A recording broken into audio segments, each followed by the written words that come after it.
The morning rain fell on the black stone monument like tears. Commander Jinha stood in the empty square, his hand touching the cold surface. Names covered every inch of the wall. Billions of names. His sister's name was there too, somewhere. In the endless list, 300 years ago.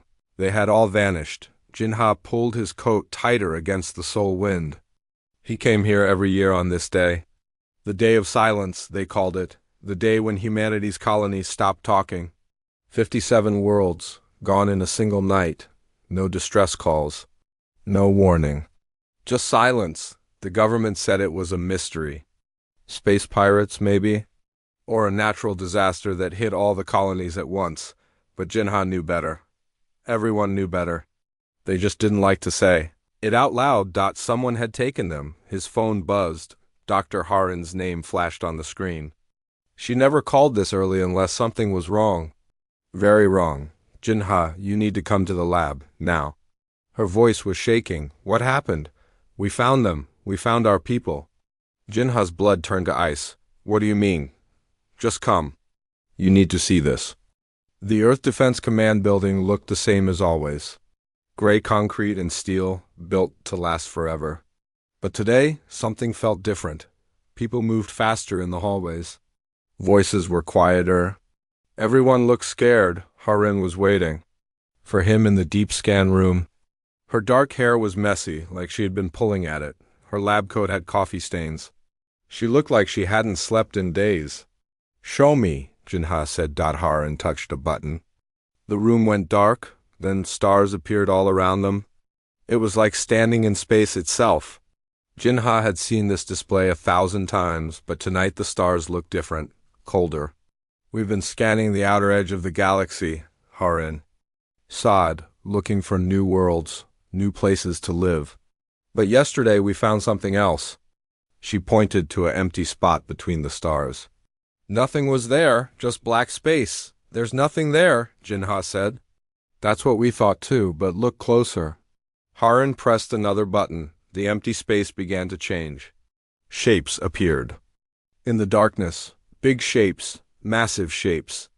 They were hidden behind some kind of shield, but the new scanners could see through it. Jinha stepped closer. His heart stopped. Space stations. Hundreds of them. Each one was the size of a small moon. They floated in the darkness like sleeping giants. And around them, smaller ships moved like insects. How many? Jinha whispered. We've found 47 installations so far.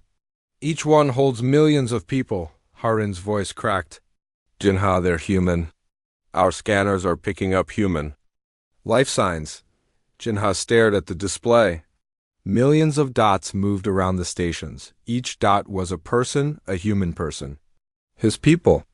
They're alive, he said, all of them. The colonies weren't destroyed. They were taken, moved to these hidden stations. They've been there for 300 years? Jinha felt something burning in his chest. Anger. Pure, hot anger. Who did this? Harin pulled up another display. This one showed the galaxy's trade routes, the shipping lanes, the political maps. Everything looked normal, except for one thing. The hidden stations were perfectly placed to watch everything, to control everything. The galactic hegemony, she said. The same aliens who rule the galaxy. The ones who say they bring peace and order to all worlds? They're slave masters, yes, but it's worse than that. Harin's hands shook as she changed the display again. Look at this! New information filled the air around them. Charts and graphs and data streams. Jinha couldn't read most of it, but he could see the pattern. For 300 years, the galaxy had grown richer, stronger, more advanced. New technologies appeared every year, new art, new music. New ideas. All of it started right after the colonies vanished. They're not just keeping our people as slaves, Harin said. They're using them, human creativity, human problem solving. Everything that makes us special. The aliens take it and sell it as their own. Jinha understood now. The galaxy's golden age was built on human suffering. Every beautiful city, every amazing invention, every piece of art that the aliens were proud of, it all came from humans working in the dark. There's more, Harin said. She looked sick. The breeding programs. The display changed again. This time, Jinha saw children, human children, thousands of them. They lived in special buildings on the stations, clean buildings, safe buildings, but still prisons. They're raising human children in captivity, Harin explained. Taking the smart ones, the creative ones, training them from birth to serve alien masters. Jinha's hands closed into fists. How long have you known? 6 hours. I've been checking the data over and over. It's all real, Jinha. Our people are out there, they're alive, but they're slaves. Jinha stared at the display for a long time, 300 years. His sister would be dead now, but her children might still be alive. Her grandchildren, her great-grandchildren, all of them born in chains, but they were still human, still his people. What else do we know about these stations? He asked. Harin brought up security scans. They're heavily defended. Energy shields, weapons platforms, patrol ships. But the defenses all face outward. They're designed to keep people from finding the stations, not to keep people from escaping. They don't think anyone will ever come for them. Why would they? The galaxy thinks humans are extinct. We're not in any of their databases anymore. They erased us from history, Jinha smiled. It was not a nice smile. It was the kind of smile his grandfather might have worn before a battle. Then they made a mistake. What do you mean? They think we're gone. They think Earth is just another dead world with no one left to care about it. But they're wrong. Jinha turned to face Harin. We're still here, and we remember. Harin stared at him. You're thinking about a rescue mission. I'm thinking about war. Jinha, there are thousands of those stations, millions of alien ships. We have maybe 50 combat vessels, and they're all 300 years behind alien technology. Maybe. But we have something they don't. What? Jinha looked back at the display. At the dots that represented his people, his family. We have humans. And they forgot why their ancestors were smart enough to be afraid of us. He pulled out his phone and called the emergency council. This is Commander Jinha. I'm calling a full assembly, emergency session. Everyone needs to be there. What should I tell them it's about? The voice on the phone asked. Jinha looked at the hidden slave stations one more time. Tell them we're going to remind the galaxy what happens when you cage the one species that refuses to stay caged. The war for humanity's freedom was a... The council room had not seen this many people in 50 years. Every seat was full. Military officers sat next to scientists. Engineers talked quietly with doctors.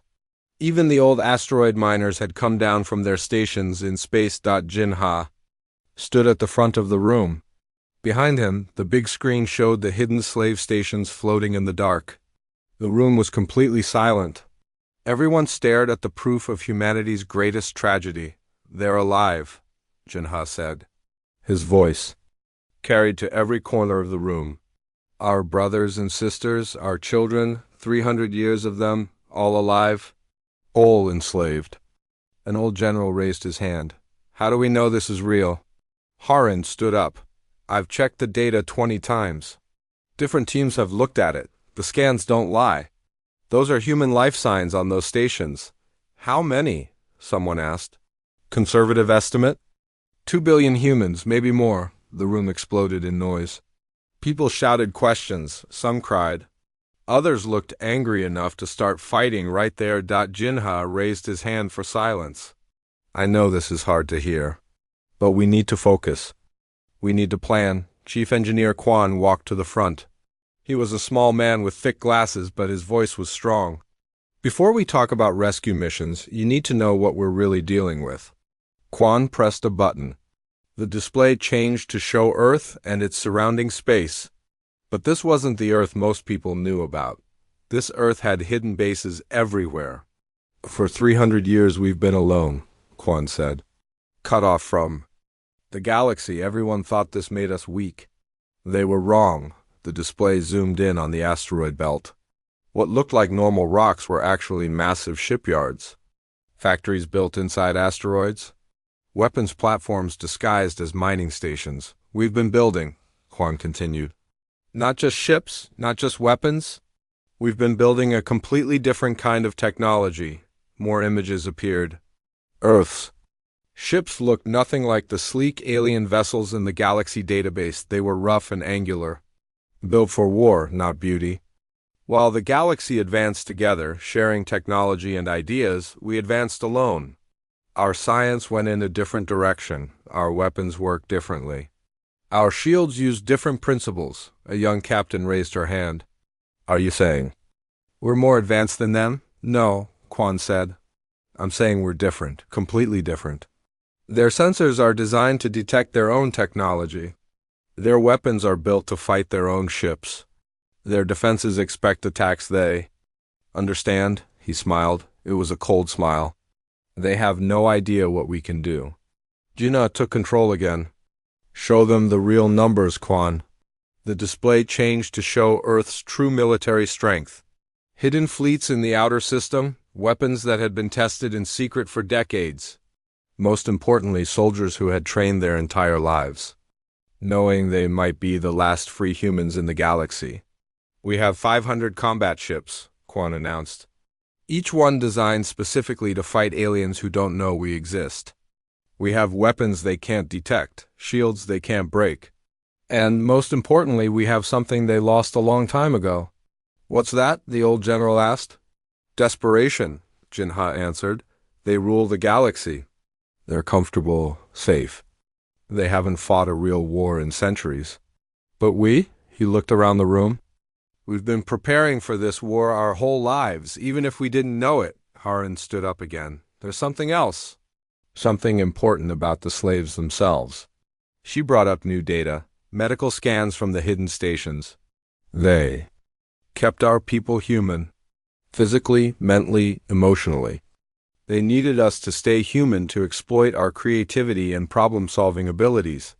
What does that mean? Someone asked. It means they still think like us. They still remember who they are. Even after 300 years, they're still human. Jinha nodded, which brings us to the plan. The room got quiet again. Everyone leaned forward. We're not going to attack the stations, Jaha said. Not at first. Confused voices filled the room. Then what are we going to do? The old general demanded. We're going to talk to them, Haran answered. We're going to make contact with our people. Let them know we're coming. Let them know they're not forgotten. Quan brought up technical diagrams. Small ships. Stealth technology, completely invisible to alien sensors. We can get close to the stations without being detected. And then? Then we remind our people what it means to be human, Jinha said. We give them hope. We give them weapons. We give them a chance to fight back. A young woman in the back stood up. Sir, with respect, you're talking about a slave rebellion. Those people have been captive for generations. They might not even remember how to fight. Jinha's smile was fierce. You're thinking like the aliens. You think slavery makes people weak. But humans aren't like other species. When you put us in a cage, we don't break. We plan. We wait. We get stronger. He pointed to the display showing the slave stations. Those aren't just prisons. They're pressure cookers.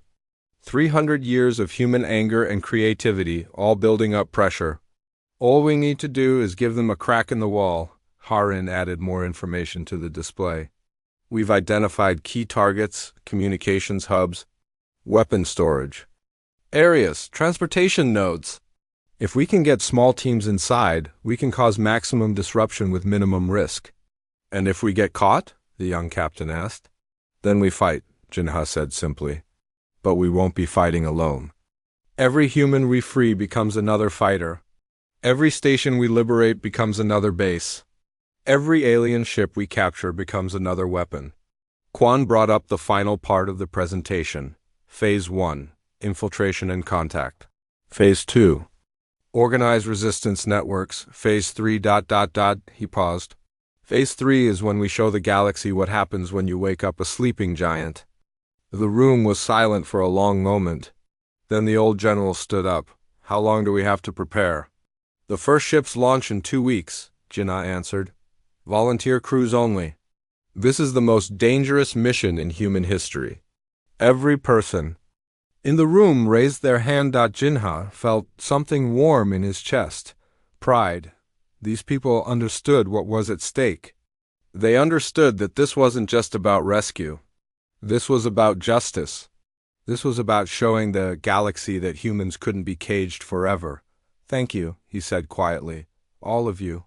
Our people have been waiting 300 years for this moment. Let's make sure they don't have to wait much longer." As the meeting broke up, people started making plans. Engineers talked about ship modifications. Soldiers discussed infiltration tactics. Scientists worked on communication equipment. Harin walked up to Jinha. "Do you really think this will work?" Jinha looked at the display one more time. 2 billion humans scattered across dozens of hidden stations, all of them waiting for freedom they might not even know was coming. "It has to work," he said, "because if it doesn't, humanity dies in chains. And I'd rather die fighting than live knowing I let that happen." The war for human freedom was about to begin, and the galaxy had no idea. Dr. Harin floated in the darkness between stars. Her small ship was no bigger than a car, painted black as space itself. Around her, the instruments showed nothing. No heat, no light, no sound. She was invisible. Ahead of her, mining station. Theta 7 hung like a metal moon. It was huge, big enough to hold a city.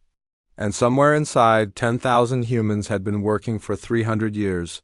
"Control, this is Ghost One," she whispered into her radio. "I can see the station." "Copy, Ghost One," Jinha's voice came back. "What do you see?" Harin looked through her scope. The station was old but well-maintained. Ships came and went like bees around a hive, but these weren't human ships. They were alien. Long and smooth and painted in bright colors. "Alien guards," she reported. "Looks like a dozen patrol ships. The station has weapon platforms, but they're all pointing outward. Defenses? Strong, but like Quan said, they're designed to keep people out, not keep people in." Her checked her equipment one more time. The stealth suit was Earth's newest technology. It bent light around her body, making her invisible to both eyes and sensors. The communication device could hack into any computer system. The weapons were small but deadly. "Ghost One, you are clear to proceed," Jinha said. "Remember, we're not here to fight. We're here to talk." "Understood." Harin's ship drifted closer to the station. Her heart was beating fast, but her hands were steady. She had trained for this mission her whole life, even if she hadn't known it. The station's outer hull was covered in maintenance hatches. Harin picked one that looked unused and attached her ship to it. The cutting laser made no sound in space. In minutes, she had opened a hole just big enough to crawl through. Inside, the station was a maze of metal corridors and pipes. Gravity. Generators hummed in the walls. The air smelled like oil and sweat and something else. Something she recognized but couldn't name. Hope. The air smelled like hope. Harin activated her stealth suit and disappeared. Now she could walk the corridors without being seen. Alien guards passed by her, never knowing she was there. They were tall and thin, with gray skin and big black eyes. They looked bored. She followed the sounds. Deeper into the station. Voices. Human voices. The human quarters were in the center of the station, far from the outer hull. They were clean but cramped, tiny rooms with metal walls and hard beds. But the corridors were full of something the aliens probably didn't understand. Art. The walls were covered in drawings and paintings, made with whatever the humans could find. Burned metal, colored chemicals, even food stains arranged in patterns. The art told stories. Stories of Earth, stories of blue skies and green trees and birds flying free. Harin followed the voices to a large room. It was rest time, and hundreds of humans sat together on the floor. They were all ages, old people with gray hair, young adults with strong hands, children who had never seen a real sun, but they weren't broken. They sat in circles, telling stories. Old stories from Earth, new stories they had made up in the darkness. They sang songs in languages Harin remembered from school, Korean, English, Spanish, French, all mixed together, into something new but still human. An old woman was speaking. Her voice was soft but strong. My grandmother told me about Seoul, she said, about the cherry blossoms in spring, about the markets where you could buy anything, about the rain that washed the streets clean every morning. The children listened, with wide eyes. They had never seen Seoul, never seen cherry blossoms, never seen rain. But they listened like these stories were the most important things in the world. Harin felt tears on her face. These people had been slaves for generations, but they were still human. They still remembered. They still hoped. She turned off her stealth suit and stepped into the light. The silence was complete. Hundreds of eyes stared at her. She was wearing clothes they had never seen, carrying equipment they didn't recognize. She looked healthy and free and impossible. My name is Dr. Harin, she said quietly. I'm from Earth. We've come to take you home. For a moment, nobody moved. Then a young man stood up. He was thin from hard work, but his eyes were bright. Earth? He whispered. Earth still exists? Yes. And we never forgot about you. We never stopped looking. The room exploded. People cried and laughed and hugged each other. Some fell to their knees. Others shouted questions all at once. Children ran to their parents, asking if the stories were real, but the old woman who had been telling stories just smiled. I knew. You would come? She said. My grandmother told me. She said humans never abandon humans. Not ever. Harin spent the next 4 hours learning things that changed everything. The slaves weren't just waiting to be rescued. They had been preparing. We have maps of the entire station, a young woman named Sulki explained. Guard rotations, weapon locations, ship schedules. We've been keeping track for generations. You've been planning to escape? We've been planning to fight, an old man corrected.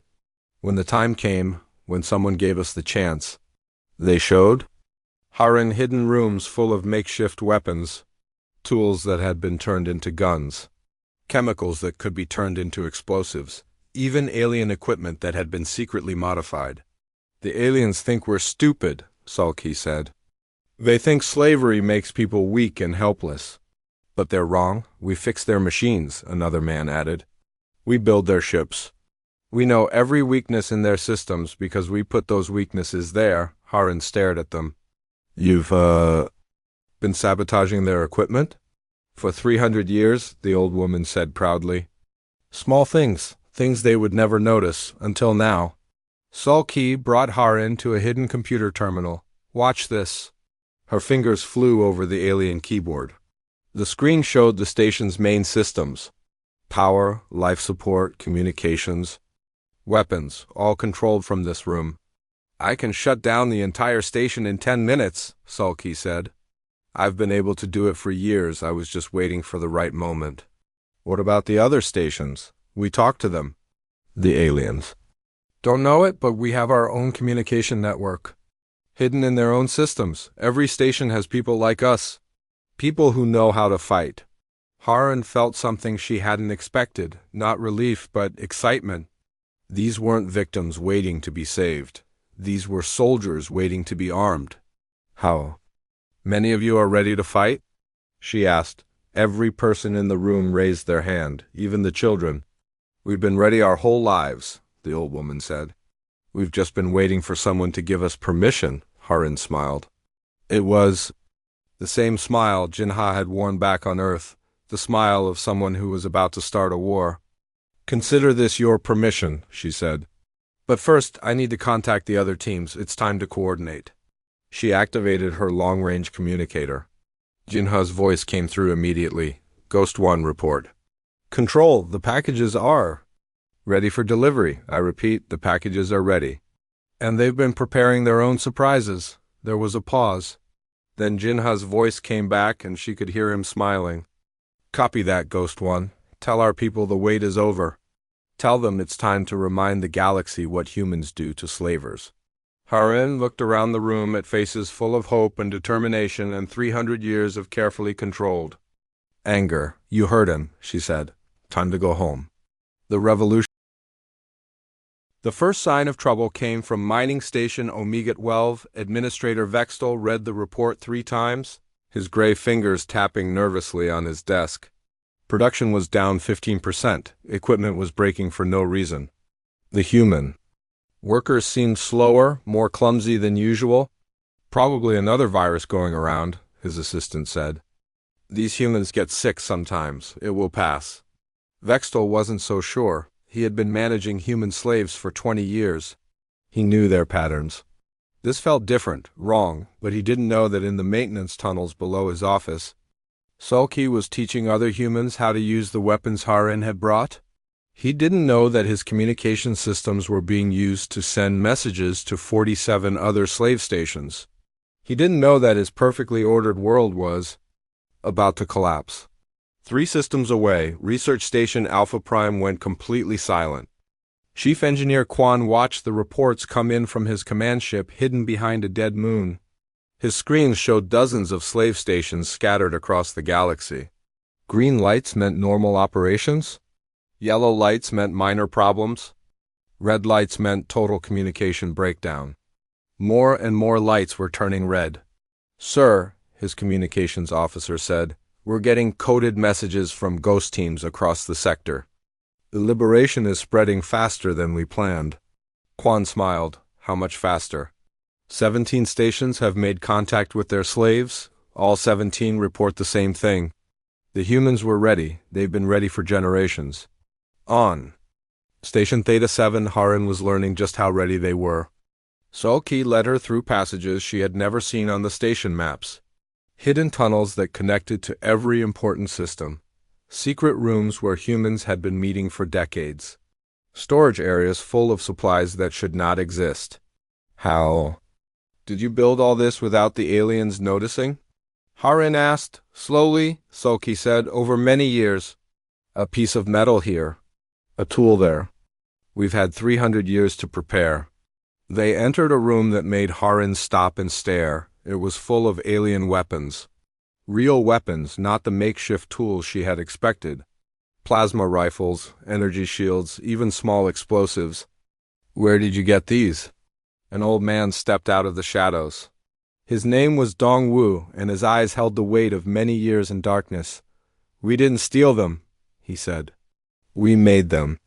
The aliens have us build their weapons, their ships, their equipment. They never thought to check if we were making extra copies." Harin picked up one of the plasma rifles. It looked exactly like the alien weapons she had seen in Earth's databases. But when she looked closer, she saw small differences. Tiny modifications that would be invisible unless you knew what to look for. "These have been modified," she said. "Of course," Dongwu smiled. "We built in weaknesses, override codes. Remote. Shut off switches. When the fighting starts, their own weapons will turn against them." Sulky brought up a hidden computer screen. It showed the internal layout of not just this station, but dozens of others. Guard positions, weapon emplacements, ship routes. Everything was mapped and marked. "We talk to each other," she explained. "The aliens think they control our communications, but we've been using their own systems against them. Every station has people like us. Engineers, mechanics, technicians. People who know how things really work. How many are ready to fight?" "All of them," Dongwu said simply. "Every human on every station. We've been teaching the children, training in secret, waiting for this day." Harin activated her long-range communicator. "Control, this is Ghost 1. You need to hear this." Jinha's voice crackled through the speaker. "Go ahead, Ghost 1. Sir, we're not looking at a rescue mission anymore. We're looking at a full-scale rebellion. These people have been preparing for war longer than we have." "Explain." Sulky spoke into the communicator. "Commander Jinha, my name is Sulky. I speak for the humans of Station Theta 7. We've been waiting 300 years for this moment. We're ready to fight, all of us." There was a long pause. Then Jinha's voice came back, and it sounded different, proud. "Sulky, this is Commander Jinha. On behalf of Earth and all free humans, I'm honored to meet you. What do you need from us?" "Just the signal," Sulky said. "When you're ready, we'll show these aliens what happens when humans get angry." Across the galaxy, similar conversations were happening on dozens of stations. Humans who had been slaves were revealing themselves as soldiers. Weapons caches were being opened. Communication networks were coming online. 3 centuries of careful planning were about to pay off. The aliens began to notice when their routine reports stopped coming in.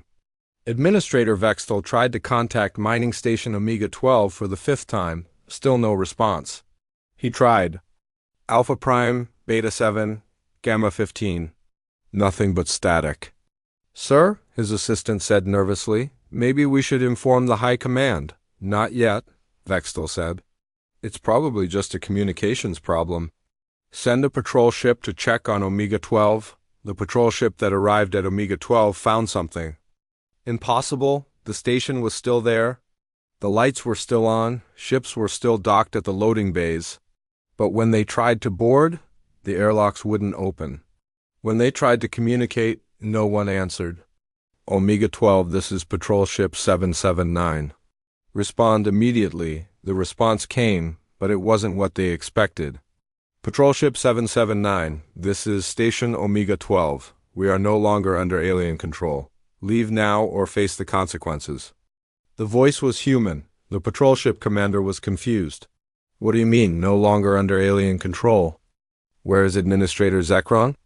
"Administrator Zekron is in custody, along with all other alien personnel. This station is now operated by its rightful owners." "That's impossible." "You're slaves. You can't operate a station," the human voice laughed. It was not a pleasant sound. "We built this station. We maintain this station.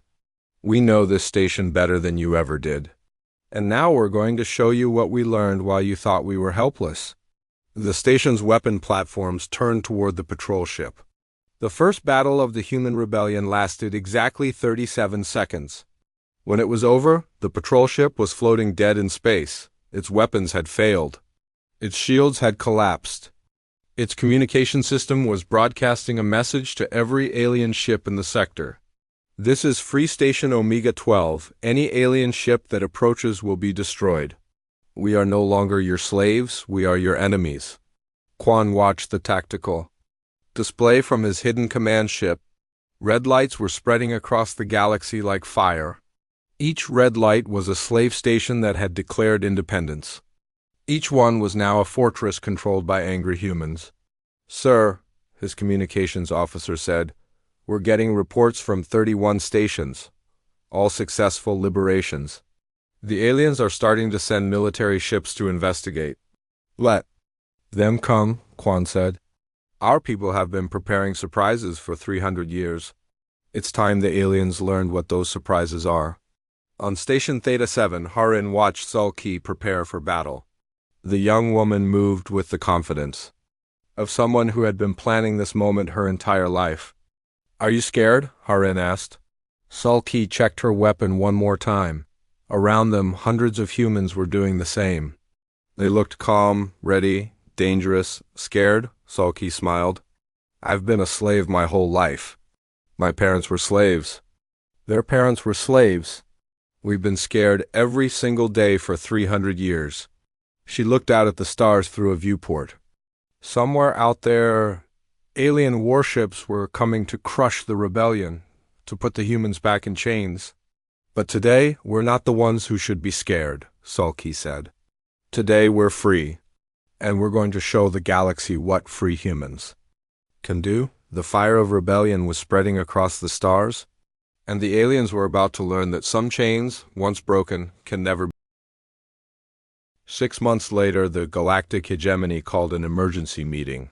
The Grand Council chamber on their capital world had not seen such panic in 1,000 years. Supreme Leader Carthan stood before the assembled aliens, his forearms shaking with rage and fear. Behind him, the great display showed a map of the galaxy. Half of it was covered in red warning lights. "Explain to me," he said, his voice echoing in the chamber, "how a species we declared extinct 6 months ago now controls 40% of our territory." The military commanders looked at their feet. The intelligence officers shuffled their reports nervously. Nobody wanted to answer. They were supposed to be slaves, Carthan continued. Weak, helpless, grateful for our protection. Instead, they have destroyed 700 of our ships and taken control of 93 stations. An old intelligence officer finally spoke up. Supreme Leader, we underestimated them. We thought 300 years of slavery would break their spirit, and we were wrong. They used the time to prepare, to plan, to turn our own systems against us. Carthan's eyes blazed. How? The officer brought up tactical reports on the main screen. Battle after battle, all ending the same way. Alien fleets arriving to crush human rebellion. Alien fleets being destroyed by weapons that shouldn't exist and tactics that made no sense. They fight differently than any species we've encountered, the officer explained. They don't follow standard military doctrine. They're unpredictable, chaotic. They turn our strengths into weaknesses. Give me an example. Battle of Station Zeta 9. We sent a full assault fleet, 300 ships. Standard attack formation. The humans had maybe 50 defenders. And they didn't try to defend the station. Instead, they used it as bait. When our ships got close, they triggered explosives inside the station itself. The explosion destroyed half our fleet. The humans escaped in small, fast ships we couldn't track. Carthan stared at the report. They destroyed their own station? Yes, sir. Then they used the wreckage as cover to attack our remaining ships. We lost the entire fleet. That's impossible. No rational species would destroy their own base. That's what we thought too, but humans aren't rational. They're willing to sacrifice anything to win, including themselves. In the deep of space, Jinha received the same tactical reports from a very different perspective. His command ship, built from the wreckage of dozens of alien vessels, floated in the ruins of what used to be mining complex Alpha Prime. Sir, Quan reported, the hegemony has pulled back their fleets from the outer rim. They're consolidating around their core worlds. Good. That means they're scared. More than scared. According to our intelligence network, they're talking about surrender. Jinha smiled, but it wasn't a happy smile. Too late for that. On the view screen, hundreds of human ships moved through space like a swarm of angry insects. They weren't the sleek, beautiful vessels that the galaxy was used to. They were rough, angular, built from whatever materials the humans could find. But they were fast and deadly and impossible to predict. Haren's voice came through the communicator from her ship nearby. Jinha, we're receiving surrender requests from 17 different alien commanders. They want to negotiate. What are they offering? Better conditions for slaves, reduced work hours. More food, some are even offering partial freedom for humans who cooperate. Jinha's expression hardened. Send the same response to all of them, which is? Humanity doesn't negotiate with slavers. Across the galaxy, the message spread through every communication network. Every alien world received the same broadcast. Jinha's face appeared on screens from the core worlds to the outer rim. For 300 years, he said, his voice calm but filled with steel. You told the galaxy that humanity was extinct. You were wrong. We were never gone. We were waiting. Behind him, the display showed the true scope of human power. Hundreds of liberated stations, thousands of ships. Millions of humans who had thrown off their chains and picked up weapons. You made us build your empire. You never considered that we might have built it to fall. Every system you forced us to design has a weakness. Every weapon you made us create can be turned against you. Every ship you had us build will serve our freedom instead of your greed. The alien commanders watching the broadcast saw something in Jinha's eyes that made their blood run cold. This wasn't just anger or hatred, this was justice. We're not conquerors, Jinha continued. We're liberators. And we're offering every enslaved species in the galaxy the same chance we gave ourselves, the chance to be free. The response was immediate and overwhelming. On Vulcan Prime, the reptilian slaves rose up against their masters. On the mining worlds of the outer spiral, insectoid workers turned their tools into weapons. Across dozens of systems, species that had been enslaved for centuries suddenly remembered what freedom meant The galactic hegemony's carefully constructed order collapsed not in a single battle, but in 1,000 simultaneous rebellions. Quan watched the tactical displays from his engineering station. Sir, we're receiving surrender requests from entire fleets. They're abandoning their posts rather than fight. What about the core worlds? Defending them as best they can. But their own people are starting to rebel. Turns out a lot of alien species don't like finding out their prosperity was built on slavery. Jinha nodded. The truth was spreading faster than their ships could travel. The galaxy was learning that its golden age had been bought with the suffering of billions.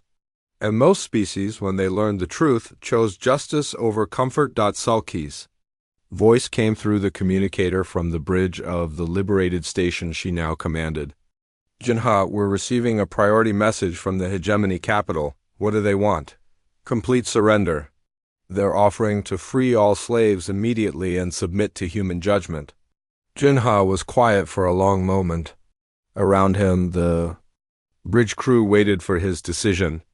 These were humans who had lived their entire lives as slaves, who had children born in captivity, who had every reason to want revenge. Tell them, Jinha finally said, that we accept their surrender, but there will be trials, there will be justice, and there will be reparations for every single human life they stole. And if they refuse?